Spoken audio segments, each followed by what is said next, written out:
Nadia Duguay a fait l'objet de plusieurs reportages de Radio-Canada dans les dernières années. Plusieurs personnes affirment avoir été flouées par cette femme, notamment son fils et son ancien employeur. Et après plusieurs plaintes à la GRC du Nouveau-Brunswick, ils se demandent à quand des accusations. Eh bien, une première accusation pour fraude a été déposée formellement contre Nadia Duguay en Nouvelle-Écosse plus tôt cette semaine.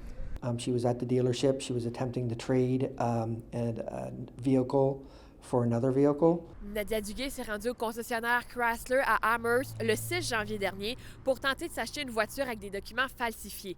Le propriétaire a eu un doute et a immédiatement contacté la police municipale d'Amherst. Police later confirmed that the documents were indeed fraudulent, and she was arrested for uttering a forged document and fraud over $5,000. Nadia Duguay a été arrêtée sur place et par la suite accusée. 2 accusations pèsent contre elle. Elle est accusée notamment de s'être servie de documents contrefaits avec l'intention de commettre une infraction. Cette accusation est passible d'un emprisonnement maximal de 10 ans selon le Code criminel du Canada. La deuxième accusation en est une de fraude pour une valeur de plus de 5 000 $. Cette infraction est passible d'un emprisonnement maximal de 14 ans. Au Nouveau-Brunswick, plusieurs plaintes ont été déposées contre elle auprès de la GRC. Son fils, Miguel Duguay, a notamment parlé à l'émission La Facture des actions de sa mère.